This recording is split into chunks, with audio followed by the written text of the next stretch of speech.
that, like, you know, it's such a great feeling of being like anonymous, and you go to a club, your song is being sung by, like, you know, hundreds of people, but they don't know you. Were written for Tarkan, yeah. So like they were songs that we wrote for Tarkan or for Murat Boz.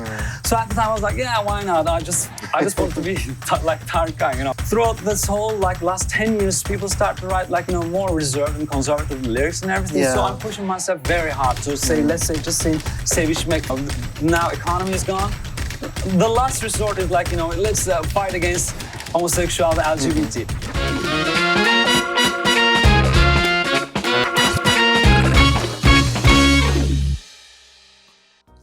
Welcome to Pop and Politics, your guide to art and culture in Turkey. I'm your host, Kenan Behzat Sharpe. Each week, we host an artist, musician, director, writer, or actor. Today, we are joined by Onur Özdemir, a musician and songwriter. Onur is perhaps best known for his work in the legendary Turkish rock band Sakin, who put out the classic album Hayat in 2008. Since the band broke up in 2011, he has been writing and producing songs for such legendary names in Turkish pop as İzel, Ayşe Hatun Önal, Hadise, Ebru Gündeş, and İrem Derici. He has also worked extensively with Turkish pop queen Sezen Aksu, who's performed one of Onur's compositions on a recent album. In addition, under the name Onur, with 2 R's, my guest has released his own celebrated albums, uniting Turkish pop and techno with his characteristically powerful and poetic lyrics. At the same time, Onur is an intellectual, a nerd by his own telling. After studying philosophy at Turkey's prestigious Boğaziçi University, he went on to do a master's in Classic Archeology at Oxford University, where he focused on Hellenistic statues. He also began a doctorate in art history at Istanbul University, with a career uniting rock and pop, Peyote and Berghain, intellectual curiosity, and a celebration of pleasure. Onur Özdemir is an important figure in today's music world. Onur, welcome to Pop and Politics. Thank you. Thank you for inviting me. It's been such a great introduction. I'm glad you liked it. It was crazy. I haven't listened to, you know, my career in such a concise way for so long. So yeah, I think I'm kind of proud. As you should be, yeah. Thank you. Thanks a lot, really. Yeah, it's my pleasure to have you here. Yeah. So that's actually what I wanted to start with, is you've had a very interesting and in some ways unusual career. So of course you were a part of Sakin, this really now kind of a cult band actually in Turkish rock history. Thank God. Yeah, exactly, right? And then you went on to begin your career in pop, which was quite a change, both writing songs for lots of, you know, famous pop stars and also doing your own music now as Onur with 2 R's, which I always think of as Onur. People just go like Onur. Well, because like I have this tendency to press my R's. I think that's got to do with my sister being a fan of Erol Evgin when I used to be a kid. So when that was the first male figure like in my musical world. So like when he's singing İşte o an bir fırtına kopar. So that's the R's that I got used to. So like even when I sing, my R's are like really very well like pressed on. So I just like, and besides anything, like when I decided to do a pop thing, see like... how did that happen? That's what I'm curious about. Okay, the thing is like, it's first and foremost of all, everything was done out of pleasure and like out of my curiosity and my obsession and like my never-ending curiosity, I would say. So we had lots of issues with my former band Sakin, and most were like personal issues, and that's got to do with like our careers like coming to a certain age. You know, we were like hitting 30 at the time. So I mean, main reason were like mostly personal reasons. So when we broke up, I was in Berlin and I was just trying to decide like what to do, what not to do. But like the academic world is so intense, but there's also like lots of competition compared to, let's say, like 10 years prior. Like let's say mid-90s and mid-2000s were not the same, and like when it comes to like 2010s, there is even more competition. So I just realized that I just decided that I wanted to do music, and I bumped into it was just a coincidence. Like I met Per Narman, and then after a certain point of time, we just decided like he wanted to work with me, writing songs and stuff. And at the time I was thinking like, if I don't want to do academia, I thought I had the only option was to do advertising. So I was like, I had like real interviews with like advertising agencies. But at the time, Alper said like, I'm going to pay the exact amount of money if you want to just like, be under my payroll, or like, let's go and start writing songs for people. And all of a sudden, like we just happened to have started to working with İzel, and it was just like 10 songs. So we ended up written like 11 songs for, and we gave like all 11 songs to İzel, and like we were around her during the production. I think like I've never had such a chance of like being giving someone such a huge chunk of songs, like doing the whole album, because it was such a serious thing, and it's İzel. You've been a fan of hers like since you were a child. She was a big star in the 90s, right? Yeah, and like so at the time I was like real amateur, and like Alper was the pro, and that was the first main thing, and I never had that kind of a big chance ever again. But that was a big sign for me. And like from then on, I always chased after certain signs, certain moments like that. Yeah, like because at certain times you just realize like the universe just proposes you something, and if you realize that. Take that as a gift, and like you realize that connection, then you respect and you work more onto it about your relationship, not only with the universe, but like all the beings. Yeah, you try to be nice to things, nice to everything, so that like your karma is lighter and like you get nicer things. So that's how it all started. And like once I was convinced by a whole album thing, because I'm being a Virgo, and like my parents are from Bulgaristan, we call them Maciriya. So we're always on stability. We're always clinging on to stability, and like you can't change I don't want to take any risks, nothing. So I've been brought up as that, being a middle class kid, being from a Macir family, or a like immigrant family from Bulgaria, and also being a like Virgo personality. I've always been so obsessed about like doing things and stuff. So I need to obsessed about stability and being like stepping into something which would be worthwhile, So that's how I started working with Alper. And then for about 2 years, we didn't have like, big moments. But after 2 years, when we started to have a certain rhythm, it all started with Ayşe Hatun Önal, Hadise, Neredesin Aşkım, I don't know, Murat Boz. Then we started to have like all these hits, like year after year. We're having like, let's say not the top hit, but I would say within the first 3 songs, we always had like one song. So that was it gives you such a confidence, and also like, that burst of energy that I want to do like next year's hit too. So we just started doing that. And at the time I was quite happy being a songwriter with Alper. Like let's say between 2012 and 2015, I think I was quite happy. Just being a songwriter, and I was working out really heavily, and like I had a big body, and I was going to the clubs, and like I'm crazy about raving. I really love dance music and like all the rave culture and everything surrounding that. I really love that whole environment, I would say. So I was always telling Alper that like it's such a great feeling of being like anonymous, and you go to a club, your song is being sung by like hundreds of people, but they don't know you. But I'm still there, and I just want to take my shirt off, and I still want to be like comfy. I want to do anything I want, and like.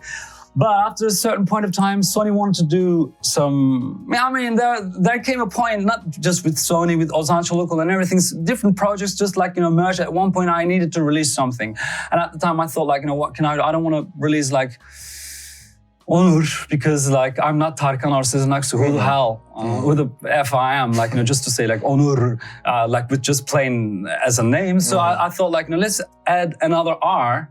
Since like I stress my R's and I love using R's, and like Onur just seemed okay with that. Like I didn't want to take myself so seriously. But then, at that time things were not as serious like compared to now. I didn't have too much of a vision. I was just like pushed and like, you're such a great songwriter. You had the rock band. You have to do something. I was like, okay. So I sang like the first 3 singles that I sang as under the name Onur. Were written for Tarkan, So like they were songs that we wrote for Tarkan or for Murat Boz. So at the time I was like, why not? I just wanted to be like Tarkan, why Who doesn't? Not? Yeah. But that was something. I'm coming out of my, let's say, like retreat after 8 or like not 8, but probably 5 or 6 years, and totally opposite personas. When I quit the band Sakin, that was a meek,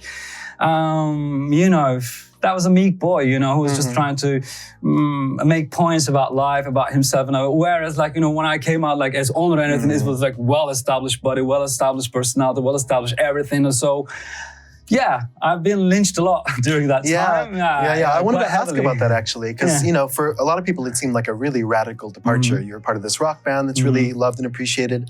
And then you start doing pop. And for a lot of people who are into rock, pop is seen as the enemy. It's like rock is pure authenticity. Pop is just commercial I left the door. BS. You know, exactly, right? But, you know, personally, I don't see a huge difference. I like to think of these things on a continuum. And you are, you know, you're a performer, you're a singer, but deep down, you're a songwriter. Yeah. And when I look at Sakin songs and I look at your songs as Onur, or that you wrote for other people. It's still the same world, Yeah, I think so too. But I just, like, after a certain point of time, I just realized people just want to see guitar in my hand. If there's electric guitar in it, then that's fine. If there's no electric guitar, then that's bullshit. Yeah. It's like the opposite of what happened to Bob Dylan. You know, when he took up the electric guitar and everyone booed him famously? This is exactly the same. You took down the guitar and they booed you. Well, the first time, like the first couple of years, I think I was, like, you know, quite contra against, like, the whole people lynching against me or anybody who was just, like, trying to, you know, not pushing me down, but clinging on to me, like, you know, where's Sakin? Well, I was like, just leave me alone, like an ex, you know, ex-lover. It's like, you know, always trying to say, no, what about that? I was reckoning the whole thing from that perspective. But, like, you know, after a certain point of time, I just realized, you know, and there was a new generation who had no idea about, like, you know, my previous Sakin years, who'd known me as Onur, but then realized, like, you know, what Sakin was and, like, you know, my involvement in it. And then they start to realize the whole persona. And so they somehow warmed the whole thing. I mean, it just became, like, you know, warmer and warmer. I got warmer to my Sakin fans, previous fans, and also my new fans. They kind of pushed me forward. Like, you know, you can merge the two. You can, like, you know, the pop sound and the rock sound thing, they can come together. So I think right now I'm using, like, you know, two different names. Well, like, anything is possible for anything, because, like, seriously, when I do think about, like, after my 50s, I'm thinking of, like, you know, with an O and the O with, like, the Swedish O with it, like, you know, sign. So I have, like, the O and O kind of a sign thing, and I want to do something, like, not jazzy, but something that includes more piano, like piano and, like, a real band maybe. I don't know, something like, you know, where Nick Cave would intersect with Frank Sinatra, for example. Wow. Yeah, I want to be somewhere around there, like, of course, Turkish, but there's, like, I'm such a curious person, and I've got, like, lots of hunger for, like, you know, different cultures. But in a serious sense, it's just, different cultures. I'm nothing like that. I just want to go, like, delve seriously right into that, and throughout my whole life. So I want to have I don't know, like, and after a certain point of time, you just realize, there's a homogeneous stream to it. But when you live through it, there's nothing into it. You just feel like, oh, you know, I wanted to do this, but, like, because, like, one of the things, for example, like, I was in, when I first started working with Alper, I was doing an Erasmus in Berlin, and that was right after Sakin, So after, like, you know, 10 years or, like, 12 or 11 years of serious, like, you know, rock production, rock band and everything, I just found myself in the midst of Berghain. Yeah, and that's where you discovered techno, right? Yeah, and, like, you know, for 1 year, I would go there every Sunday, sorry, but every Sunday I would go there, and, like, I would have my breakfast. After breakfast, I would go, like, around 10 a.m., 9 a.m., and I would start dancing, and I would leave the place around, like, I don't know, 10 p.m., sometimes, like, 12 hours. I was 12 hours of dancing. And usually during Sundays, daytime. And it just gave me a different kind of vibe and understanding. Like, you would be dancing next to a guy who's, like, 70 years of age.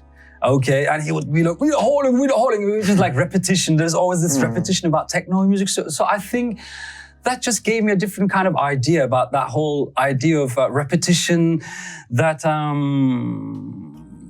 like, wild human behavior that just, like, you know, arises from your insides whenever you listen to something, like, you know, that's bum, bum, bum, and that's repetitive. It's just, sometimes those doors of perception, or just a couple of those doors of perception just open themselves only after a 2 hour of repetition. You know? I know this from, like, writing songs, because sometimes I just have this loop of, let's say, like, 16 seconds of a loop, yeah? That 16 seconds would be on repeat for about 5 hours, for God's sakes, really, like for 5 hours. Like, it's like, it puts you in a trance state, the ancient cultures you study. After a while, you just become the master of that whole thing. You realize, that melody was there. So that whole repetition thing just gave me that idea. I got that idea in Berlin, like, listen to techno and everything. So right now, I do think, like, my whole lyrical world environment has always been the same, but sometimes I just tend to or choose to be a little bit cheaper, and that's my own preference. Yeah, sometimes I do prefer to be cheap and shallow and decadent, but sometimes I do prefer to be deep and pondering and like lots of deliverance of ideas and emotions and everything. Yeah, I've got time for that too, but sometimes I just want to be sort of shallow. I mean, I just want to be decadent. And I think you can see that in your lyrics. I saw another interview where you talk about the kind of key to writing pop music, and one of them is that you have one line of poetry and then one line of just something really casual. And I've been thinking about this song you wrote that, it's interesting because a lot of people might not know your name, but they know songs you wrote by heart. So for example, you work with a pop star named Simge. And she has a song, Aşkın Olayım, which interestingly was written years ago, but has been on the top of the charts recently. But the first line of that song, for example, is like, if I try to translate it, it's like, humans are born alone, but they don't die alone. What's up? First you have that poetry, something really philosophical, and then what up? Not that. Definitely. So I think that's fascinating. Yeah. I think like years passing on, you just realize like how to, I wouldn't say, I love the word mastery, but like it's not really like you don't become a master of words, but like you just become good friends with that whole session that you start. Because it's just a stream actually, you just go flow through it. The more I think and delay finishing a song, the longer it becomes, Whereas right now, like for the last 2 years or so, it's just like there's just a stream and you go flow through that stream, and like during that you tend to think about like rhymes at the end of the line, but also rhymes at the start of the line, because like that's 101 rhymes at the end of the line. But like if you want to go to 201 or 301 course, then you have to come like rhyming at the start, at the outset of the lines, and you have like alliterations and like certain different reiterations of certain words. It's all poetry, actually. It's definitely poetry. Since you know literature, you would understand about the technique. So I want to play with all those different nuances, but also at the just one point, I just want to get back to that, like 7 year of age Onur, and she's what up? I don't know. Like when I was in Oxford, there was this one professor that I was not taking her lectures, but like she would be making fun of me and my tattoos whenever she would bump into me and my professor. She would go, "Oh, he can't be an Oxonian, would never be like that." She would make fun of me and stuff. But even at that time at Oxford, I was like one of the, I would say, like, I don't want to say sharpest. I have a sharp mind, but I've never been the sharpest in my environment, okay? I'm always like, number 5, 7, number 11, but I'm one of the sharpest. But I don't want to be number 1 of anything, actually. I just want to be the criticizing hand, both for myself and for others. But like sometimes that criticizing point has to not take himself or herself so seriously, because at the end of the day, we're just trying to spend time that before that last moment of breath. I mean, like apart from that, nothing is worthwhile. Exactly, which reminds me of the importance of having fun. Yeah, definitely. So I wanted to ask actually about, we're talking about club music and how that's important for you. Your recent single, Bir Rüyaysa, has a really interesting music video, kind of touching on this nightclub scene, and it even has kind of BDSM aesthetics in the music video. Definitely. And I think you shot it at a famous gay bar, right, in Istanbul called Peyote. Can you tell me a little bit how gender, sexuality, nightclub life, all those things kind of influence your music? Like right from the start, I think I was so much into like gender eccentricities. But one thing is like I always try to keep myself at the more meek side of any eccentricity. I would say I'm never like too shout. I want to shout out loud with my words and with my art. But apart from it, like it's just I'm a little bit shy and mixed. So when we directed this video, I just wanted to do something both daring for myself. I want to do something like, put it out there. And I've had like kind of a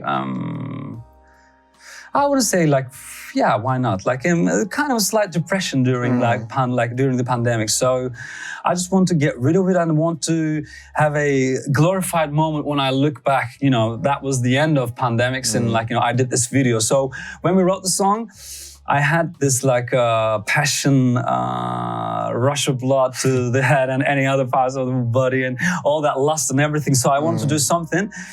Then I just thought like, you know, why not we have a pole dance? I just thought like, you know, I want to make love to someone, but like, you know, if you put a guy in front of me, then, you know, we would have hard issues, you know, with the current political situation that in Turkey. So just, I thought like, why not, you know, making love to a stick, you know? So we had a pole. We were thinking of like, where can we have a pole dance studio or something? Then we just thought of like, why not Bigudi? And they have like all those flags and everything. So, and once we were there, I tried to get drunk as quick as possible because I would just want to be like, you know, so confident and like, you know, relaxed about anything that I do. So, I mean, those are like one of the more very reserved scenes that we shot. I mean, we had like even more decadent ones, of course, we didn't use. But yeah, sexuality is... It's always been crucial. Like, you know, my idols have always been like, you know, somewhat I remember like, you know, during when we first formed Sakin and when we were like, you know, playing all the time, of course, Radiohead was so big for me. Thom Yorke and Radiohead and Sezen Aksu. So Thom Yorke and Sezen Aksu has always been my two idols, like main two idols that I project my art always onto in terms of juxtaposing and comparing and like, you know, and also fantasizing about, you know, to become like them. But like Brian Molko, David Bowie, and Roxy Music, and like so like eccentricity. Yeah, eccentricity personalities and those like gender issues being a very inspirational point of both arousal, but also like, you know, I always want to be around, not just like, you know, starting point of my song, but I always want to be around sexuality. I love Madonna too. I've listened to Madonna a lot. Like, yeah, when I do think about like who would be my idol about like, you know, worldwide pop music scene and everything, I would say Madonna has been such a important character and person in my life, like philosophically, not just musically, but philosophically. So yeah, and besides anything, like the last 8 years, all the songs like Solyanum has been used so many fucking times. I don't like Solyanum word. Like whenever I hear Solyanum from a lyricist, I'm like, no, I don't want to talk about the song at all. Like Solyanum is the most hateful and like, you know, word for me, like in terms of songwriting.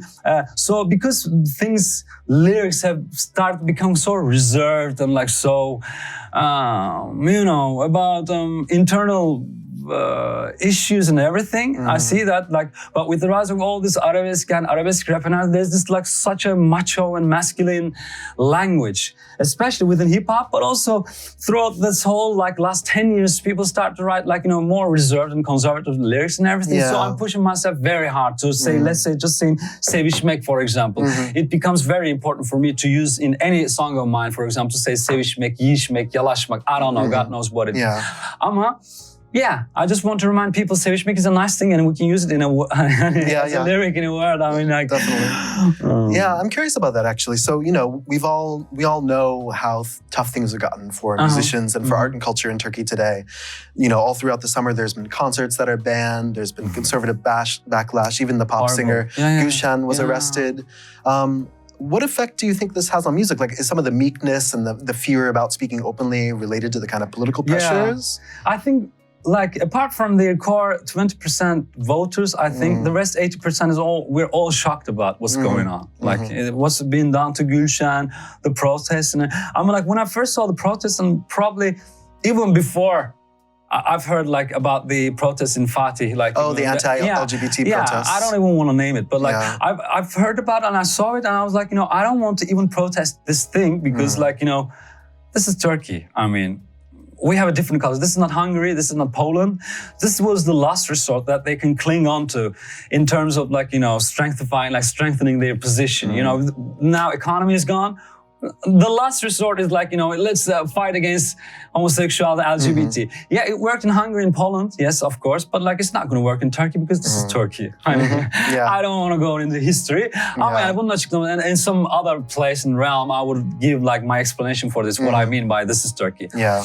This is not Hungary and Poland. O yüzden de, for that reason, I did not even protest that the hate march. Yeah, the hate march. Because what happened to it? No one gives a about it. But yeah, there's a serious atmosphere against like LGBT people and that thing, but it's not specific to Turkey, I think. It's specific, like there's this whole atmosphere all around the world, like, one last thing that we can hate, hate speech that we can put, because racism is like, you can't speak too much about racism anymore because we had this taboo. Like after what happened like in the States like 2 years ago. So, but like one last thing has been like LGBT, after LGBT, what can they do? I mean, there's only like dogs and cats. You can't do anything about dogs and cats either. So that's the last resort.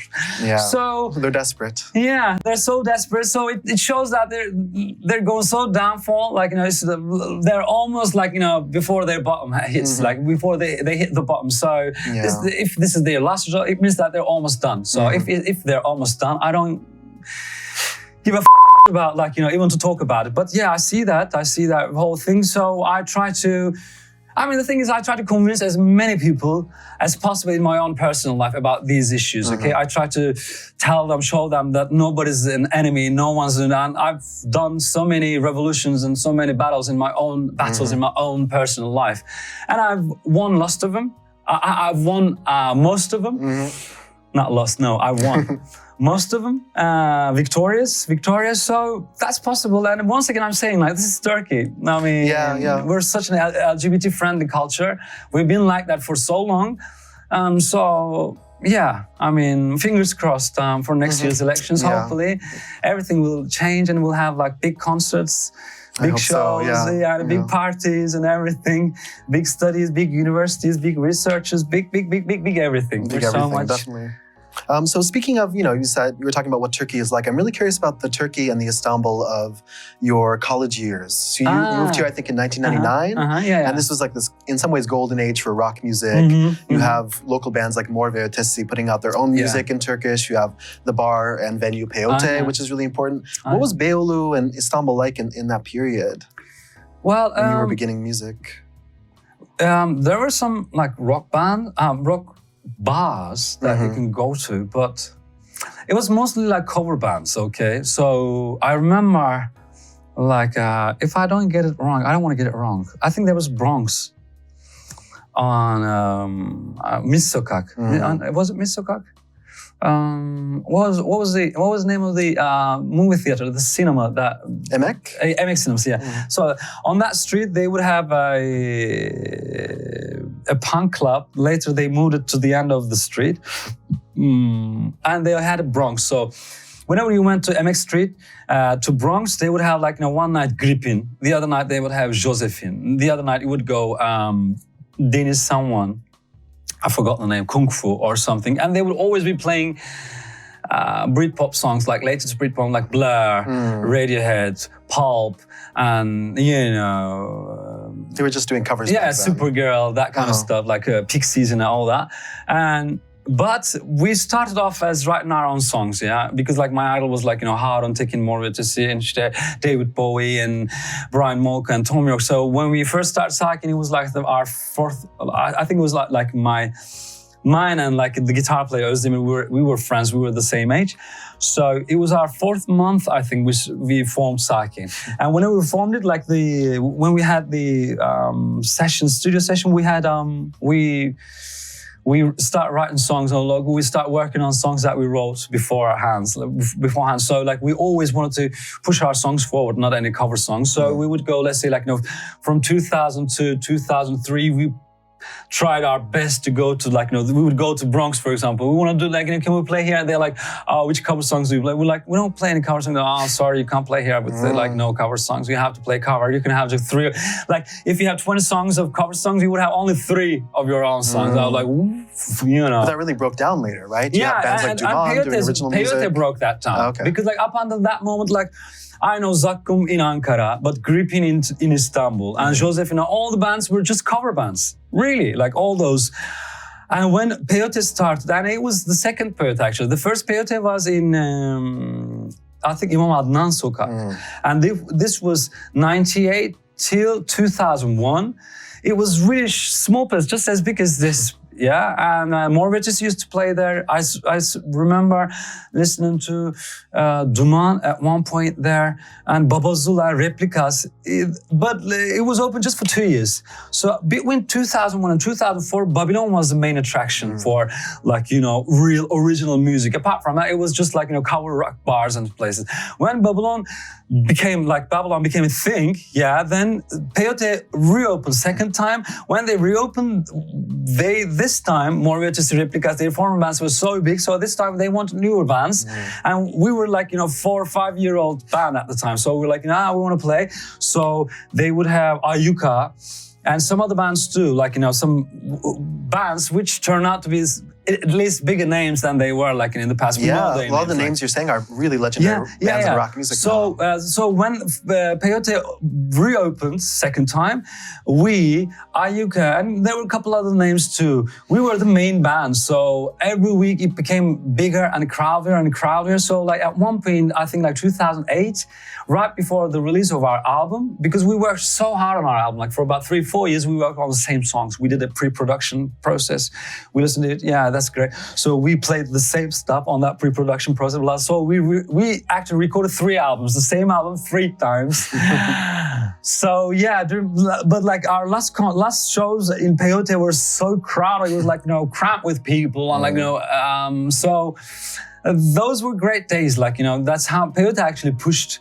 Peyote had such a specific role in that whole rise of Turkish rock music, because before Peyote, between 2000 and second Peyote, I mean, between 2000 and 2004, none of the brands that became something like Bronx and all other names did not let anybody play their own songs in their scenes, really. Like if you want to go and, like, you know, play on their stage, they would say, oh, no, you have to play covers first.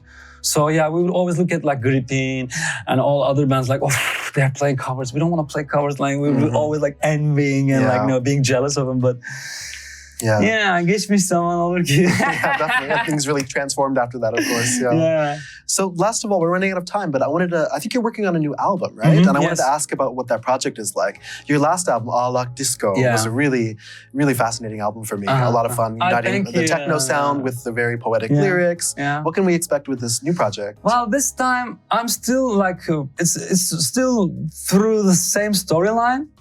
I want to, before I make any bigger change, I still want to have a second stop on this part, like that lonely, broken, left lonely and weeping guy. And that's like, I think this album will be my last and second stop for that guy. But before starting seriously on this album, I think like 3 months ago, I asked my followers on Instagram, I asked like, if they would be interested in doing like arabesque disco, which is something that I did not try. Like people tried some arabesque within a certain different vibes, alternative vibes, but no one tried it like, and this time having listened to Beyonce's last album, I haven't gone through like how she visited certain beats and certain sounds of 80s house music, but like real Chicago style house music, yeah? It's got like these percussions, like real wild raw percussions underneath. So it's not like that, and the kicks are not like as big as like the EDMs that we've been listening to before pandemics, like for about 4 or 5 years, like Calvin Harris, Steve Aoki's and all that. The kicks are not that big, smaller kicks, but like the beat is house, but it's like 80s house. So I just wanted to do something like, having that, relying on that beat world, I wanted to build something more like melodically. I wanted to build something like arabesque. Yeah, that's interesting because she was revisiting earlier genres in the US. You're going to be revisiting Turkish genres through the sound. That's interesting. Yeah, definitely. So I'm doing a little bit like arabesque disco this time. My melodies are mostly arabesque. My arabesque is always end up being Alaturka, not arabesque, because arabesque is a little bit different than Alaturka, but I always end up Alaturka. I think it's got to do with my eloquence or delicacy.